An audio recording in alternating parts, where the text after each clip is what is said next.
ভারতে হিন্দুত্ববাদী কংগ্রেস, ভুলে যেও না।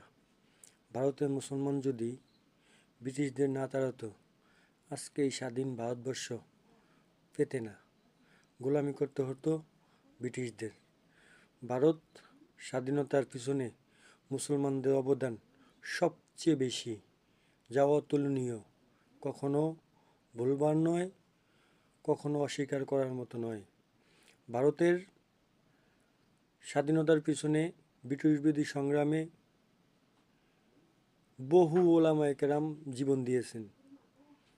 মুসলিমরা যে অবদান রেখেছেন তা ভারতের কোনো হিন্দুত্ববাদ ব্যক্তি করেননি।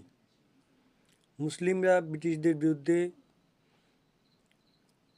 গুরুত্বপূর্ণ আন্দোলন ভূমিকা পালন করেছেন। ব্রিটিশ বিরোধী আন্দোলনে তৎকালীন সময় বরকতুল্লাহ রহমতুল্লাহ আলাইহি সহ কাসেম নানুতুবি রহমতুল্লাহ আলাইহি সহ তার অনেক ছাত্র এবং সহপাঠী এই আন্দোলনে অংশগ্রহণ করেছেন। এই আন্দোলনে হাজার হাজার উলামায়ে কেরাম জীবন দিয়েছেন এই ভারতকে স্বাধীন করার লক্ষ্যে। আজ তোমরা হিন্দুত্ববাদীরা মুসলমানদের উপরে অত্যাচার নিপীড়ন করার চেষ্টা করছো। এখন যখন বাবরি মসজিদ নতুনভাবে তৈরি হওয়ার পরিকল্পনা হচ্ছে, তখন তোমরা সেই বাবরি মসজিদের বিরুদ্ধে আবার উঠে পড়ে গেছো।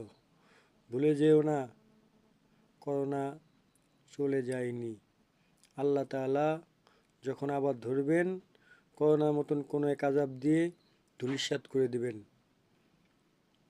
এজন্য এখনও সাবধান হয়ে যাও। বাবরি মসজিদ মুসলমানদের টাকায়, মুসলমানদের সম্পত্তির উপরই গড়া হচ্ছে, কোনো হিন্দুত্ববাদী বা হিন্দুদের জায়গায় নয়।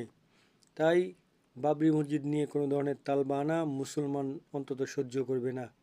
ভারতের মুসলমান রুখে দাঁড়াবে সারা বিশ্বের মুসলমান।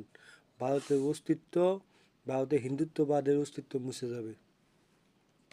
ভিডিওটি অবশ্যই শেয়ার করে দিবেন। আসসালামু আলাইকুম।